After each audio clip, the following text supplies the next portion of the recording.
Bien, bonjour Christelle, nous sommes déjà à notre troisième site rep. Hein. Ouais, troisième déjà, bonjour Tom. Nous sommes aujourd'hui le 27 août. Voilà, et ça a été une semaine encore plus dure que la précédente. Je te laisse nous commenter les détails de cette semaine qui sont pas très très jolis. Hein. Pour certains, effectivement, on a eu une semaine assez chargée sur tous les plans. Donc l'Ukraine intensifie ses actions, les tensions et les actions de bombardement dans les directions de Gorlovka, Yassinovataya, Donetsk et Mariupol. Yassinovataya, ça a été vraiment très très violent au point que Édouard Bassourine, donc le commandant en second du commandement opérationnel de la République populaire de Donetsk, a fait une annonce un soir déclarant qu'il s'attendait en fait à une offensive de grande envergure sur Yassinovataya de la part de l'armée ukrainienne pour essayer de s'emparer de la ville. Il faut savoir que Yassinovataya, pour ceux qui ne le savent pas, se trouve est un nœud autoroutier qui est sur l'autoroute qui relie Donetsk à Gorlovka puis à Lugansk. Depuis le mois de mars, cette portion d'ailleurs de l'autoroute est inutilisable puisque trop régulièrement bombardée par l'armée ukrainienne. Résultat, les voitures sont obligées de faire un détour par Makeyevka. Donc il semblerait que l'armée ukrainienne veuille capturer ce point de passage pour de bon. Pour ralentir et gêner les déplacements entre les deux républiques populaires, mais aussi créer un saillant qui leur permettrait d'attaquer Makeyevka par le nord, ainsi que Debaltsevo par le sud. Donc ça serait quand même, Gorlovka surtout et Debaltsevo par le sud. Donc ça serait assez dangereux s'ils arrivaient à capturer Yassinovataya. Donc heureusement ça n'a pas eu lieu. Pour le moment, en tout cas. Là, pour la semaine écoulée du 20 au 26 août, plus les bombardements de la nuit dernière, on en est à plus de 3700 bombardements, dont plus de 2600 avec des armements lourds, c'est-à-dire prohibés par les accords de Minsk. Là, on est dans le stratosphérique en termes de violation des accords de Minsk, là. Hein. Parce que totalement. ça fait quoi 80% des tirs sont faits avec des armes prohibées. On en est là, quoi. Donc, c'est-à-dire des choses au-dessus de 100 mm. C'est des jolis dégâts déjà. Des canons de 100, 122, 152. On soupçonne d'ailleurs même pour la nuit dernière, nous sommes plusieurs personnes à soupçonner qu'ils ont même utilisé au-delà du 152 mm hier soir, parce que hier soir ça a vraiment pété très très lourdement. Donc ça veut dire qu'ils utilisent... Les tirs résonnaient dans tout le centre-ville d'une manière qui était inhabituellement forte. Donc peut-être utilisation de canons-pions de 203 mm. Oui, c'est ce que j'allais dire. Conditionnel. Mais là, c'est catastrophique. Hein. Je veux dire, on est dans le domaine du calibre, on est pratiquement à ce que utilisait la marine, hein, les canons de marine sur des petits bateaux pas des destroyers, hein, même plus gros que ça. Hein. Pratiquement les premiers cuirassés étaient équipés en 203 mm. Hein. Donc c'est énorme. Hein. C'est énorme. Enfin, je sais pas comment faire pour donner un ordre d'idée, mais c'est ce qu'on appelle de l'artillerie de destruction massive presque. Hein. C'est ça, c'est exactement ça. Donc à confirmer, mais en tout cas du très très lourd, ça c'est certain, au minimum du 152 mm. Hein. Vraiment, là, ça a résonné d'une manière incroyable dans tout le centre-ville jusqu'à plus de minuit passé. Donc ils se sont de nouveau déchaînés la nuit dernière. Il y avait eu une petite accalmie grâce à la visite éclair d'Alexander Hook qui avait rencontré Alexander Zakharchenko, le président de la République populaire de Donetsk. On a eu une petite accalmie là pendant 2-3 jours après ça, ce qui prouve que l'OSCE, quand ils se bougent, ils peuvent quand même arriver à des résultats. Mais le plus dur, c'est d'arriver à les faire bouger. Bon, je vais être mauvaise langue, hein. C'est surtout parce que les Ukrainiens avaient peur de tirer sur Alexander Hug. Ça fait des ordres. Genre, hein, voilà, déjà ils se tirent dessus entre eux en temps normal parce qu'ils ont un petit coup dans l'aile, mais bon, il faut quand même pas abuser avec le grand maître de l'OSCE. Hein, quand même. C'est ça, là, ça la ferait mauvaise quand même. Hein. Ça la ferait mauvaise. Il faut savoir que donc, depuis le début du mois d'août, on en est à plus de 200 habitations qui ont été endommagées ou détruites dans les localités principalement bombardées que sont Zaïtseva, Gorlovka, Yassinovataya, Dokuchaevsk, Kominternovo, toute la banlieue ouest et nord de Donetsk. Donc ça fait beaucoup de dégâts. Hein. Ouais, c'est clair. Ça va avec les victimes. Hein. C'est de plus en plus. On observe aussi toujours plus de drones qui corrigent les tirs de l'artillerie. Et cette semaine, l'armée ukrainienne a de nouveau bombardé donc un poste d'observation du centre conjoint de contrôle et de coordination du cessez-le-feu, cette fois donc à Yassino-Vataya. On avait fait un petit reportage là-dessus. Donc ils ont tiré trois obus de 122 mm. Donc ça aussi c'est du gros quand même. Ça fait un joli pruneau, oui. Et puis ils savent où sont les postes d'observation, donc c'est délibéré. Hein. Bah, le but c'était de faire fuir ces observateurs qui sont à cet endroit-là des officiers russes du CCCC, puisqu'il faut savoir que la Russie fait partie du CCCC. Alors la plus grandiose, c'est que là, l'OSCE a refusé de se déplacer sous prétexte que c'était trop dangereux. Ah, forcément. Voilà. Forcément. Donc si c'est trop dangereux, c'est que ça bombarde et que donc normalement ils sont censés aller regarder quand même. Donc là depuis quelques temps, l'OSCE c'est un petit peu. Ouais, on est dans le. Ouais. On cherche toutes les excuses possibles et inimaginables pour ne pas venir. Donc soit c'est la situation est trop dangereuse car ça bombarde. Bon, normalement c'est quand même là qu'ils sont censés constater puisqu'ils sont censés constater les faits pour faire leur fameux rapport. Donc s'ils viennent pas quand il y a des choses à constater, on voit pas trop à quoi ils servent. L'autre prétexte c'est la rotation des employés, hein, puisque donc les équipes se relayent. Oui.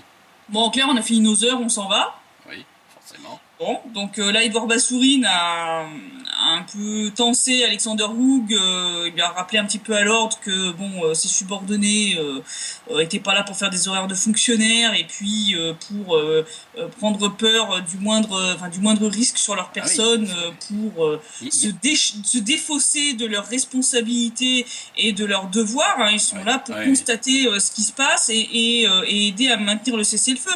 Si à chaque fois que ça bombarde, ils se sauvent à 15 km de là parce que c'est trop dangereux, ils servent à quoi? Alors ils constatent jamais rien, ils ne mettent jamais rien dans leur rapport ou des conneries. Donc pour Yassino-Vataya, ils ont mis un monceau de bêtises disant que les tirs semblaient venir de notre côté à nous. C'est du grand n'importe quoi. Enfin les mecs ils étaient à je sais pas combien de kilomètres de l'endroit où ça a tiré et puis ils arrivent à prédire d'où ça vient comme ça. Hein. Mais il y a deux éléments là qui prouvent que d'un côté l'armée ukrainienne ne pourra pas dans quelques temps expliquer que c'était des erreurs de tir grâce au drone. Hein. Puisque là, par définition, si on utilise un drone, on peut pas dire qu'on tire sur des militaires. D'accord. Et puis les positions d'observation du CCCC sont connues. Les gars disent clairement, on est stationné là. Pour que justement on puisse pas dire on savait pas que vous étiez ici. Donc je veux dire les postes d'observation sont clairement définis et les informations fournies aux deux côtés pour être sûr qu'il n'y ait pas ce genre d'incident. Donc l'armée ukrainienne ne peut pas dire qu'ils ne savaient pas que ces officiers russes du CCCC se trouvaient à côté de la gare ferroviaire de Yassino-Vataya.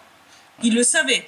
Le but était pour nous clairement de faire fuir les observateurs pour pouvoir mener cette fameuse offensive à laquelle on s'attendait le soir même. On fait dégager les témoins gênants et puis après on peut commettre notre crime tranquillement, pas vu, pas pris. C'était un petit peu ça l'idée. Donc là, effectivement, on a un peu sonné les cloches d'Alexander Hoog. Edouard Bassourine, par 2 fois, il l'a refait aujourd'hui. Hein. Là, il a fait un rappel à l'OSCE et surtout à Alexander Hoog en disant qu'il était temps qu'il remette un peu d'ordre parmi ses subordonnés, parce que sinon, bientôt, on va avoir droit à l'excuse de dire non, je peux pas, j'ai piscine, quoi.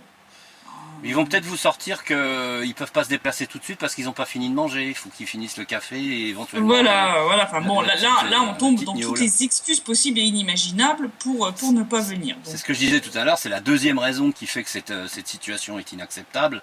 C'est qu'à un moment donné, ce qu'on pense être de la couardise, c'est en fait pratiquement de la complicité à ce niveau-là. Là, c'est même plus pratiquement. Là, ils sont en train de finir de se discréditer totalement. Surtout que les officiers de l'OSCE ont des protections de corps, donc ils ont tous gilets pare-balles et casques. Ils sont tous parfaitement équipés. Les voitures sont blindées, donc il faut arrêter les bêtises. Les officiers du CCCC qui ont été pris pour cible, eux n'avaient pas de telle protection. De protection individuelle. Donc, individuelle. Donc, suite au tir sur le poste d'observation de Petrovski, les officiers qui se trouvaient là ont reçu de la part du ministère de la Défense, de la RPD, des gilets pare-balles, enfin par éclat, et des casques. Bon, je pense que ceux d'Yassine Batailla vont recevoir le même équipement après ce qui s'est passé. Donc l'OSCE qui est quand même bien mieux protégé. Je veux dire, si leurs collègues du CCCC se font tirer dessus, c'est leur devoir de venir pour constater les faits. Et y mettre fin en contactant les patrouilles qui se trouvent de l'autre côté ukrainien, ou en contactant les commandants, hein, parce qu'ils ont des contacts avec les commandants d'armée ukrainienne, hein, quand ils veulent, ils peuvent les faire cesser les tirs. Hein. Bien sûr. Donc, je veux dire, là, c'est vraiment, c'est de la mauvaise foi, c'est de la mauvaise volonté, et là, l'OSCE montre très clairement que ils en ont rien à foutre, plus ça va, et moins ils en font. Bon. Ils vont finir par se discréditer totalement. À la fin, je veux dire, même la communauté internationale ne pourra pas justifier éternellement le maintien de cette mission s'ils ne font pas leur travail sous les prétextes les plus bidons. Oui, c'est clair. Mais peut-être que finalement, ils y mettent une telle mauvaise volonté que nous, on l'interprète comme ça, mais c'est probablement... c'est peut-être de la complicité, hein, puisque je crois qu'il y a eu une conférence de presse à un moment donné où un des responsables de l'OSCE, sans le faire exprès, avait expliqué qu'en fait ils étaient... Qui travaillent pour l'Ukraine, si, c'était Alexander Woog, donc c'était notre rédacteur en chef, Janusz Putkonen, qui l'avait interviewé et qui avait posé la question qui avait mené à cette réponse-là, où il a dit, oui, nous travaillons pour la stabilisation de la situation, nous travaillons pour l'Ukraine, quoi. Voilà. Bon, je crois qu'il n'y a pas besoin de chercher midi à 14h voilà. Les raisons pour lesquelles on a affaire à des gens qui font vraiment tout en dépit du bon sens. Hein. C'est ça. D'ailleurs, Denis Pouchiline à Minsk leur a aussi demandé d'enquêter sur l'usage de lance-roquettes multiples grades par l'armée ukrainienne dans la nuit du 19 août.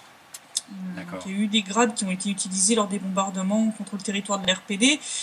Donc ça serait peut-être bien quand même qu'ils s'y intéressent. D'ailleurs, tout l'armement lourd qui est actuellement sur le front, l'OSCE voit bien que effectivement, il ne se trouve plus dans les zones de stockage dans lesquelles ils sont censés être. Et y rester.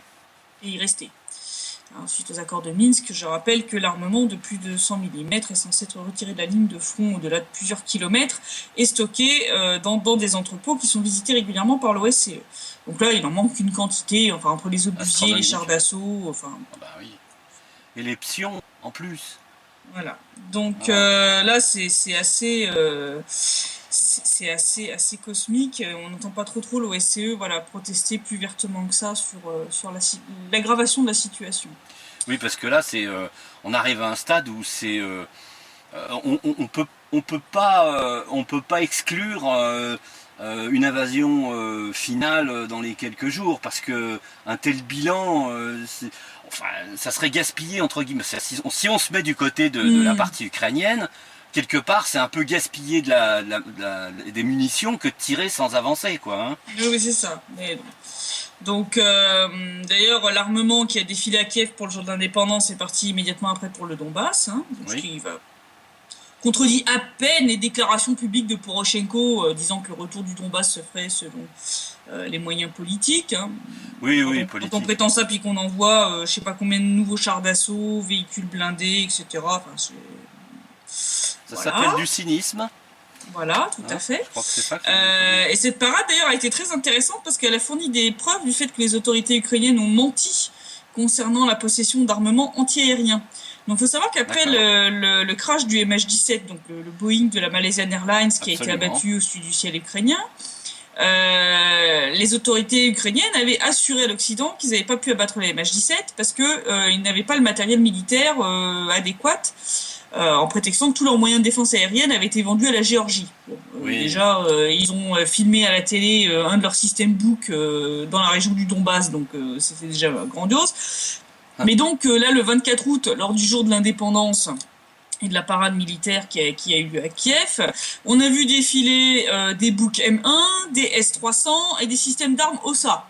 Et puis alors, au cas où ça aurait pas été suffisant, hein, un orateur a d'ailleurs tenu à préciser lors de ce défilé que ces systèmes de défense aériens peuvent abattre des cibles à une hauteur de 12 000 mètres dans des conditions d'interférence radio forte. Bon, on a besoin de plus de précision pour comprendre. Soit ils sont idiots, soit ils sont cyniques, en se disant que finalement ils risquent rien, il y a Washington derrière, on peut oser toutes les infamies après tout. Hein.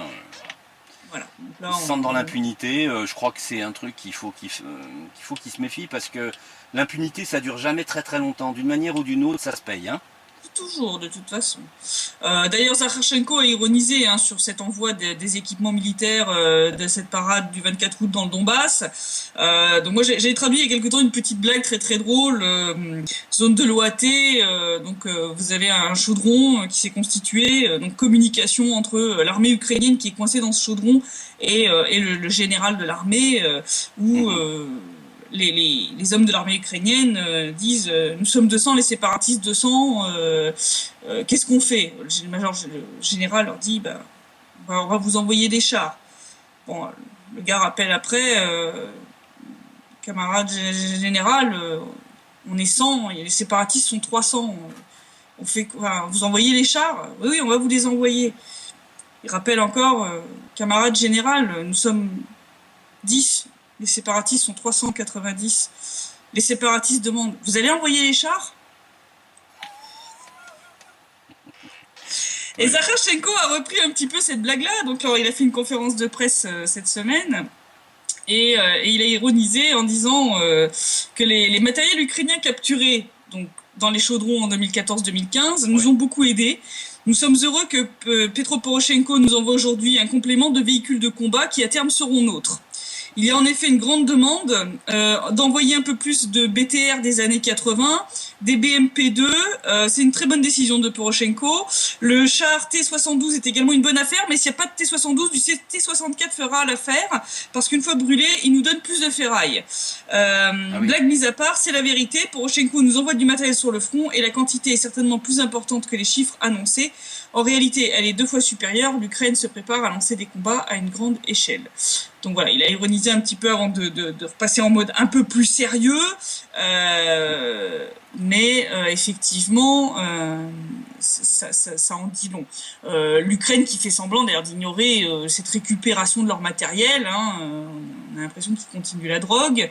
Les dernières déclarations des officiels ukrainiens donc annonçant que la République populaire de Donetsk et de Lugansk ont multiplié par 10 le nombre de leurs véhicules blindés et par 20 le nombre de leurs chars d'assaut en 2 ans. Bon, c'est sûr que le but c'est de pas dire que déjà, c'est très exagéré, et qu'en plus, le matériel a systématiquement été piqué à l'armée ukrainienne. Comme ça, on peut prétendre que c'est la Russie qui arme les deux républiques populaires. Oui, c'est toujours plus facile, forcément. Voilà. Suite donc à cette escalade des tensions, l'armée de la République populaire de Donetsk a effectué des exercices cette semaine, entre autres l'entraînement des bataillons tactiques comme le bataillon Somalie, pour améliorer entre autres la vitesse de prise de décision sur la meilleure tactique à adopter pour repousser une offensive ennemie, débarquement de troupes par la mer avec l'aide de véhicules blindés amphibies, donc avant que les gens ne hurlent à l'armement russe. Ce sont des BTR 70 qui datent des années 80. Les fameux dont Zakharchenko parlait dans sa petite blague, qui sont en fait entre guillemets naturellement amphibies, c'est-à-dire il n'y a pas besoin de les modifier. Ils peuvent être directement utilisés de cette façon-là. Donc ils se sont entraînés à faire débarquer ces véhicules par la mer à Novoazovsk, enfin près de Novoazovsk. Donc sur la petite portion de plage qui appartient à la République populaire de Donetsk, en face de Mariupol. Donc on voit clairement que les troupes de la République populaire de Donetsk se préparent à débarquer par la mer et donc très certainement de reprendre Mariupol. C'est une possibilité, ouais, c'est une possibilité, voilà. Ils sont aussi entraînés à tout ce qui est occupation de position et avancer à travers les lignes de défense ennemies et d'autres manœuvres tactiques. Zakharchenko a dit clairement que, entre autres à Alexander Hook de l'OSCE, que voilà, il était temps qu'ils interviennent pour provoquer une vraie désescalade de la situation, parce que sinon il n'y aurait pas d'autre avertissement. La République populaire de Donetsk se réserve désormais le droit de répondre aux attaques de l'armée ukrainienne. Il faut savoir que jusqu'ici, les seules fois où nos unités tiraient, c'était vraiment pour faire taire l'artillerie ennemie, pour éviter plus de victimes civiles ou militaires et plus de destruction, mais on se limitait à ça. Oui. Donc là, l'avertissement est très très clair. Je pense d'ailleurs que cet entraînement du bataillon Somalie qui a été filmé par la presse avait pour but d'être aussi un avertissement pour dire arrêtez de vouloir nous attaquer, nous envahir, parce que sinon, cette fois, on passera à la contre-attaque et on va passer à la contre-attaque de manière assez méchante. Et surtout, parce que ça avait été déjà dit par Zakharchenko, c'est qu'ils ne s'arrêteront pas aux lignes de défense ukrainiennes. L'intention claire était de libérer la totalité des deux républiques. Oui, parce que si l'Ukraine montre clairement, donc les accords de Minsk sont toujours au point mort. L'Ukraine continue de changer ses représentants tout le temps, donc c'est impossible de travailler dans ces conditions-là. Maintenant, ils ont sorti une nouvelle lubie, c'était de mettre les points frontières entre le Donbass et la Russie sous contrôle d'une mission armée de l'OSCE. Ils changent de délire toutes les 5 minutes. Tout est bon pour mettre ces accords de Minsk et les discussions à Minsk à l'arrêt. Donc, et de l'autre côté, ils envoient donc de l'armement sur le front, et continuent d'augmenter de plus en plus les bombardements, de viser les zones civiles principalement, donc d'où le nombre croissant de victimes, tirent sur les observateurs internationaux. Je veux dire, s'il faut besoin de plus de preuves. Donc là, clairement, s'ils lancent une grande attaque, nos troupes se sont préparées à encaisser le choc et à répondre, et très certainement à contre-attaquer, et donc à passer vraiment en mode contre-offensive. Ouais. Donc là, effectivement, on a un risque d'escalade croissant, donc il serait peut-être temps que l'OSCE, l'ONU et les autres se bougent un petit peu, sinon après, il sera un petit peu tard pour venir pleurer. C'est clair. Ils ont été prévenus suffisamment, je dirais aussi bien par la République populaire de Donetsk que de Lugansk, par un certain nombre de voix à l'international aussi, et la Russie, qui ont appelé à de multiples reprises les instances internationales à intervenir, à jouer leur rôle, ce qu'elles ne font pas. Donc au bout d'un moment, il faudra pas venir pleurer à l'invasion russe ou je ne sais quelle nouvelle lubie quand l'armée ukrainienne se prendra la peignée de ses beaux jours. Voilà. Hein, mais Washington veut la guerre, donc tout sera fait dans cette direction-là, provocation, etc., jusqu'à ce que l'armée des républiques se décide à attaquer. Ça serait du pain béni, malheureusement. Il n'y a que ça à faire quand personne ne vient en aide aux républiques pour aider, pour empêcher le massacre de populations civiles. Le bilan, d'ailleurs, on ne l'a pas encore donné, sauf erreur. Si, j'avais donné donc 12 morts. On a eu 12 morts cette semaine, dont 5 soldats, et 32 blessés, dont 6 soldats. Donc là, en termes de morts, on a quasiment doublé par rapport à la semaine précédente. Ouais. Donc c'est vraiment énorme. Là, il y a un moment où il va falloir que ça s'arrête. On peut pas laisser la population du Donbass être génocidée petit à petit de cette façon-là. Ouais, c'est clair. C'est pas gérable. D'ailleurs, l'Ukraine montre de plus en plus aussi son visage terroriste. Donc là, en une semaine après une tentative d'attentat raté contre Zakharchenko le 22 août, donc ils ont découvert une bombe près de son domicile qu'ils ont réussi à désamorcer. Le 25 août, donc juste avant sa conférence de presse hebdomadaire, une bombe a explosé près du domicile de Motorola. Oui. Donc, je pense très certainement que c'était lui qui était visé, tuant un homme qui, semble-t-il, a été vu en train de manipuler l'engin. Donc, est-ce que c'était le poseur de bombe ou quelqu'un qui a vu un objet étrange et puis qui a eu la très mauvaise idée d'aller regarder ce que c'était ?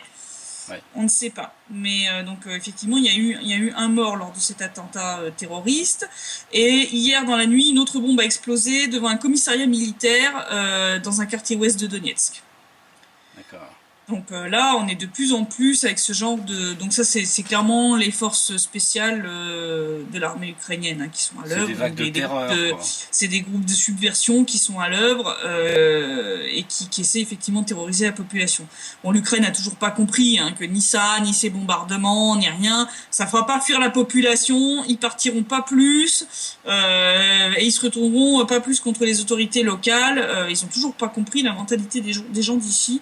C'est assez impressionnant, mais ils continuent leur connerie. Donc, ça en dit long quand même sur les méthodes d'un État. Jusqu'au moment où les fameuses forces spéciales ukrainiennes vont se faire choper et ça va faire très mal parce que forcément il y aura quelques informations croustillantes qui vont sortir certainement, voilà. Comme celles qui se sont fait attraper en Crimée. On a découvert de très belles choses lorsqu'ils se sont fait interroger par le FSB. Donc, voilà. Lors de cette conférence de presse hebdomadaire, Zakharchenko a aussi ironisé, parce que quelqu'un lui a demandé de commenter certaines déclarations de Poroshenko et l'état mental de Poroshenko. Donc Zakharchenko a décrit l'Ukraine comme un asile psychiatrique à ciel ouvert et a décrété que comme il n'était pas psychiatre, il n'était pas compétent pour juger de l'état mental de Poroshenko. Mais voilà, ça en dit quand même très très très très long. L'Ukraine d'ailleurs qui continue de s'effondrer de plus en plus en direct. Maintenant c'est la région de Dnipropetrovsk qui demande une autonomie économique. Donc il y a eu une pétition qui a recueilli suffisamment de signatures pour être soumise au président ukrainien. Donc là, l'Ukraine part en lambeaux. Donc ce que je disais, ça va se terminer avec un scénario à la yougoslave, avec un éclatement complet de l'Ukraine. Oui. Ils ne vont mais pas cette fois-ci, ce sera de la faute de Kiev. Alors ce sera de la faute de Kiev. Alors que la Yougoslavie, c'était déjà à l'époque des bataillons mafieux avec Loutcheka et puis les premiers terroristes en fait, islamistes. Les premiers mercenaires américains, soi-disant musulmans, évidemment financés probablement à l'époque déjà par les Saoudiens. Voilà. Donc voilà, on continue dans le délire en Ukraine. Et puis là, on voit le pays s'effondrer en direct. C'est ce que je disais la dernière fois. Là, on y assiste en live. Voilà, ceux qui ont connu l'effondrement de la Yougoslavie, je pense que ça doit leur rappeler des choses. Je pense que ça fait un petit peu flashback. Chose un petit peu plus positive dans les républiques populaires, principalement à Donetsk. Donc aujourd'hui, c'est la journée de la ville de Donetsk. Et demain, c'est le jour des mineurs. Donc là, il y a plein de festivités, marchés d'artisanat, concerts, activités ludiques pour les enfants. Donc pour ce dernier week-end avant la rentrée scolaire, puisque le 1er septembre, les enfants reprendront l'école. Voilà, donc la vie continue ici malgré la guerre.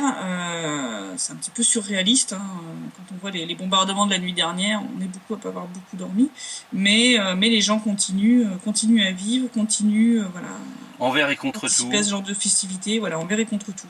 C'est vraiment le peuple du Donbass, c'est vraiment un peuple d'un courage et d'une résilience extraordinaire. D'une résilience incroyable. C'est vraiment, je pense que beaucoup c'est évident. De peuples européens pourraient prendre exemple. Ils seraient terrés en France, beaucoup de gens seraient terrés dans les caves à sangloter et à claquer des dents, je pense. Oui, clairement. Autre chose très positive, le premier bureau représentatif de la République populaire de Donetsk a été ouvert en République tchèque. Oui. À Ostrava. Donc le but de ce centre représentatif est de bien sûr soutenir l'indépendance et la reconnaissance de la République populaire de Donetsk, mais aussi collaborer sur le plan international dans les domaines culturels, social et économiques et aider les citoyens et les miliciens tchèques.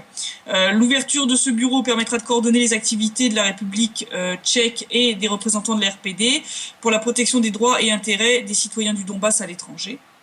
Principalement l'Union européenne, mais aussi d'attirer des investissements et donner une image positive de la RPD à l'étranger. D'accord. Le consul honoraire de la République populaire de Donetsk en République tchèque est Nela Liskova, donc qui était représentante des miliciens tchèques. D'accord. A eu lieu aussi pendant 3 jours une conférence sur la protection de l'environnement Donc oui, on est en guerre, mais on protège l'environnement. C'est ça aussi, ça démontre complètement la rhétorique de l'État dirigé par des terroristes russes, je ne sais quelle autre bêtise. Il faut savoir que la République populaire de Donetsk a déjà adopté plusieurs lois de protection de l'environnement et que se trouve sur son territoire une très très grosse réserve naturelle ornithologique, Oui. celle de la steppe de Khomutovsk. Donc au sud, près de la mer d'Azov. Et c'était cette semaine les 90 ans de la création de cette réserve naturelle. Donc le jardin botanique, cette réserve, le directeur de cette réserve naturelle et des scientifiques de Russie, de République populaire de Donetsk et de Lugansk ont organisé une conférence sur le thème de ces zones protégées, de la protection de ces zones Oui. à forte biodiversité qu'il faut absolument préserver et maintenir. Oui, bien sûr. Donc il y a eu 2 journées de discussion et une journée sur le terrain dans cette réserve. Donc ça a été une conférence très intéressante qui a montré qu'il y a une vraie volonté et des autorités et donc de toutes ces institutions de protéger l'environnement en République populaire de Donetsk. Donc de nouvelles zones de protection devraient être créées.